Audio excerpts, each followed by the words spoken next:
नमस्कार दोस्तों, Ajay sir GS concept में आप सभी मित्रों का स्वागत है। आज हम कांग्रेस अधिवेशन के संबंध में देखेंगे और इनसे जो प्रश्न बनने वाले होंगे उस प्रश्न को करेंगे। तो ये इम्पोर्टेंट, बहुत ही इम्पोर्टेंट है आपके एग्ज़ाम के लिए, आपके बीपीएससी 67 बिहार एसएससी और एसएससी एग्ज़ाम के लिए बहुत ही इम्पोर्टेंट है। कांग्रेस की अधिवेशन, उसकी अध्यक्षता कैसे हुई, ठीक है, अध्यक्षता किसने की, ये सभी इम्पोर्टेंट है। तो आइए शुरू करते हैं। सबसे पहले कांग्रेस की उत्पत्ति कैसे हुई, ठीक है। हमारे देश में विभिन्न संघ संगठन बन रहे थे, ठीक है, और विभिन्न संघ संगठन बन रहे थे। तो एक अंग्रेज सिविल सर्वेंट A.O. ह्यूम, ठीक है, इनके जो ब्रिटिश का सिविल सर्वेंट था जिसका जन्म 1829 में हुआ था और वह 1849 में बंगाल क्षेत्र का सिविल सर्वेंट बना। उसके मन में यह आया कि क्यों न एक ऐसा संगठन बनाए जिसे भारतीयों को उसमें अध्यक्षता का मौका दे, उसमें कुछ करने का मौका दे और वो एक अस्थिरता की तरफ आए, उग्रवाद नहीं हो, मतलब सेफ्टी लैंप थ्योरी का हम प्रयोग करके सभी को एकत्रित करें और सभी क्रांतिकारी बातों को, सभी क्रांतिकारी गतिविधियों को हम जान सकें, ठीक है ना। इसके लिए उसके मन में एक कांग्रेस का ख्याल आया, ठीक है ना। और एक प्रश्न भी पूछता है कि सेफ्टी लैंप थ्योरी के सिद्धांत पे कांग्रेस का निर्माण हुआ किसने कहा था? तो लाला लाजपत राय ने कहा था ना। ये इम्पोर्टेंट है, इस बार भी पूछा है बीपीएससी के एग्जाम में, ठीक है। तो आगे हम देखते हैं कि उत्पत्ति कैसे हुई कांग्रेस की। तो एलन एक्टोवियन ह्यूम, ठीक है, एलन एक्टोवियन ह्यूम जो सिविल सर्वेंट था, ये संस्थापक, इसने 1884 में राष्ट्रीय भारतीय संघ, जिसे हम नेशनल इंडियन यूनियन भी कह सकते हैं दोस्तों, ठीक है ना, यूनियन ऐसे भी पूछ सकता है, अंग्रेजी में भी लिखा रहेगा कि नेशनल इंडियन यूनियन, राष्ट्रीय भारतीय संघ भी कहा जाएगा, ठीक है। तो इसका प्रथम अधिवेशन जो हुआ था राष्ट्रीय भारतीय संघ का दिसंबर 1885 को गोकुलदास तेजपाल संस्कृत कॉलेज में, ठीक है ना। 72 सदस्यों ने इसमें भाग लिया था और प्रथम अध्यक्ष जो बने थे व्योमेश चंद्र बनर्जी बने थे, ठीक है। कांग्रेस के बारे में क्या क्या कहा, कुछ जो नर्म दल के नेता, गर्म दल के थे, अधिकांश गर्म दल के ही नेता कहे कुछ इसके बारे में कि कांग्रेस के लोग पद के भूखे हैं। किसने कहा? बंकिम चंद्र चटर्जी ने। कांग्रेस के लोग पदों के भूखे हैं, वर्ष में एक बार मेढक की टराएंगे, मतलब कांग्रेस के लोग एक सम्मेलन होगा और वर्ष में एक बार ही मेढक की तरह टराएंगे। किसने कहा था? तिलक ने कहा था। 3 दिन का तमाशा अश्वनी कुमार दत्त ने। पूछा जा सकता है कि 3 दिन का तमाशा निम्नलिखित में से किसने कहा था? तो अश्वनी कुमार दत्त ने कहा था। याचना संस्था, मतलब याचना भीख मांगने वाली संस्था, बिपिन चंद्र पाल ने कहा था दोस्तों, ठीक है ना। ये इंपॉर्टेंट है। पद के भूखे बंकिम चंद्र चटर्जी, वर्ष में एक बार टराएंगे तिलक, और 3 दिन का तमाशा अश्वनी कुमार दत्त। ये बहुत ही इंपॉर्टेंट डाटा को मैंने यहाँ पे डाला है, आप इसे निश्चित रूप से रिकॉल करेंगे, देखेंगे, वीडियो को समझेंगे, ठीक है दोस्तों। आप हमारे चैनल पे नए हैं तो बिल्कुल ही सब्सक्राइब कर ले, क्योंकि मेरा अभी एंसाइंट इंडिया का वीडियो आ रहा है, अभी आधुनिक भारत क्या है, ठीक है ना। तो इस तरह इम्पोर्टेंट्स जो होंगे सभी को कवर करके हम आपके सामने लाएंगे, जो आपके आगामी एग्जाम के लिए बहुत ही इंपॉर्टेंट होगा, ठीक है दोस्तों। कांग्रेस के मुस्लिम अध्यक्ष जो थे बदरुद्दीन तैयब जी, ये मद्रास में 1887 जो तीसरा कांग्रेस अधिवेशन था, ठीक है। प्रथम अंग्रेज अध्यक्ष कौन थे? जॉर्ज इलो, इलाहाबाद में 1888 में चौथा अधिवेशन था। प्रथम महिला अध्यक्ष कौन थी? Annie Besant. कब थी?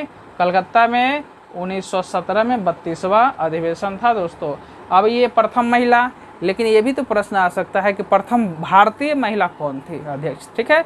याद रखें, सरोजनी नायडू, प्रथम भारतीय महिला सरोजनी नायडू, ठीक है। कानपुर 1985 और 40वां। ये भी पूछा जा सकता है कि सरोजनी नायडू ने कांग्रेस का कौन सा अधिवेशन का अध्यक्षता किया? तो 40वां का। 12वां 1896 में कलकत्ता पहली बार वंदे मातरम गाया गया था, रहमतुल्लाह सयानी इसके अध्यक्ष थे। तो कब? 12वां 1896 में कलकत्ता। और दोनों जो एक जनगण मन, एक राष्ट्रगान और ये वंदे मातरम जो गाया गया था, दोनों कलकत्ता अधिवेशन में, ठीक है। तो एक 1896 में जिसके अध्यक्ष थे रहमतुल्लाह सयानी, तो ये भी चीज़ आ सकता है किसकी अध्यक्षता में वंदे मातरम गाया गया, तो रहमतुल्लाह सयानी, रहमतुल्लाह सयानी, ठीक है।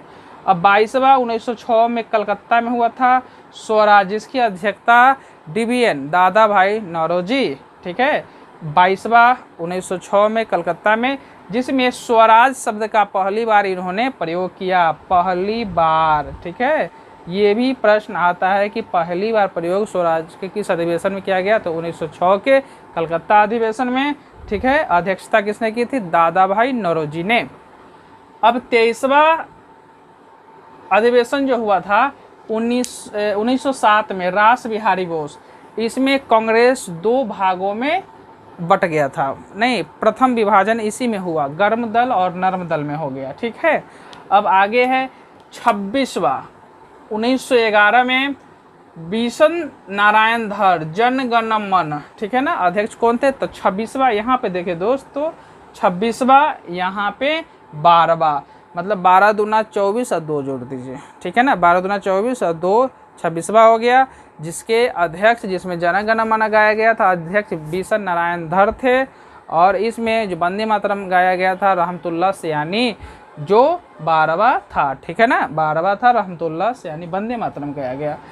बिशन, आप लाइक निश्चित करें, आप वीडियो देखते लाइक नहीं करते, लाइक ठोका कीजिए, ठीक है ना, मन मिलता है, मनोबल बढ़ा रहता है, आप निश्चित लाइक ठोके। अब 27वां अधिवेशन जो हुआ 1912 में, RN मुधोलकर, ठीक है, जो बांकीपुर, प्रथम बिहार में अधिवेशन हुआ था बांकीपुर में, 27वां, ठीक है, कहाँ पे? जिसके अध्यक्ष RN मुधोलकर थे, ठीक है ना, ये इम्पोर्टेंट है। अब एक चीज देखिए 27वां, अब 1922 में 37वां, ठीक है, तो CR दास, ये भी बिहार में गया में हुआ था दूसरा, ठीक है ना, CR दास 42वां, तो पहले ये देखिए 27वां 10 सालों के बाद, ठीक है, 27 37 12 1912 और 1922 में CR दास ने गया में किया था, RN मुधोलकर ने बांकीपुर बिहार में किया था। 42वां 1927 में MA अंसारी ने मद्रास में हुआ था, और पूर्ण स्वराज का लक्ष्य कांग्रेस ने रखा था, ठीक है। अब 39वां 1927 में गांधी जी के नेतृत्व में बेलगांव में हुआ था, 1924, यहाँ पे सुधार कर ले, 1924 में गांधी जी के नेतृत्व में बेलगांव में हुआ था। इसमें जो हुआ था काम, कांग्रेस मुस्लिम लीग दोनों अलग अलग हो गई थी, ठीक है। अब 50वां जो हुआ था 1937 में जवाहरलाल नेहरू के नेतृत्व में, और ये गांव का फैजपुर जो बंगाल में है, ये गांव का प्रथम अधिवेशन था फैजपुर में। ये भी प्रश्न आएगा कि गांव का प्रथम अधिवेशन कहाँ हुआ, तो फैजपुर में, ठीक है, याद रखें डाटा, फैजपुर में। आज़ादी के समय अध्यक्ष JB कृपलानी थे, ये पूछा गया प्रश्न है। इसमें से सारा प्रश्न पूछा गया है और पूछे जाने की संभावना है, उसके आधार पे बनाया गया है, ठीक है। ये आपको निश्चित फ़ायदा मिलेगा, आप निश्चित करेंगे दोस्तों। ये बनाते आप प्रैक्टिस भी करें, और अभी सेट प्रैक्टिस, जितना सेट प्रैक्टिस करें, पढ़ने का एक तरीका है कि आप सेट प्रैक्टिस करें, और उसमें जो प्रश्न है उसके अनुसार आप बुक में जाके पढ़ाई करें, ठीक है, वो एक तरीका हुआ। आज़ादी के समय अध्यक्ष JB कृपलानी प्रथम महिला जिसने कांग्रेस अधिवेशन संबोधित किया, कादम्बनी गांगुली, ठीक है, छठा जो कांग्रेस का अधिवेशन हुआ था उसमें ये थी, और ये प्रथम स्नातक महिला भी थी जिसने कांग्रेस को संबोधित किया था, कादम्बनी गांगुली। लखनऊ अधिवेशन, ठीक है, 1916 में अंबिका चरण मजूमदार ने इसकी अध्यक्षता की, और इसी में बाल गंगाधर तिलक द्वारा कहा गया था कि स्वराज मेरा जन्मसिद्ध अधिकार है और मैं इसे लेके रहूँगा। दोस्तों, किस में कहा गया है, तो 1916 लखनऊ अधिवेशन में ही कहा गया। ये पूछा गया प्रश्न है और पूछेगा, बहुत ही इंपॉर्टेंट है। हम जो सीरीज चला रहे हैं बहुत ही इंपॉर्टेंट चला रहे हैं, ऐसा नहीं कि पूरा हम डाल रहे हैं कि आपको डिस्टर्बेंस करने के लिए, नहीं, हम वैसे सिलेक्टेड को जो आप पढ़ेंगे निश्चित ही आपको काम में आएगा, निश्चित काम में आएगा, ठीक है। ये सब आने वाले प्रश्न हैं, इसलिए मेरे चैनल को सब्सक्राइब कर लेना, बहुत ही बेनिफिट मिलेगा।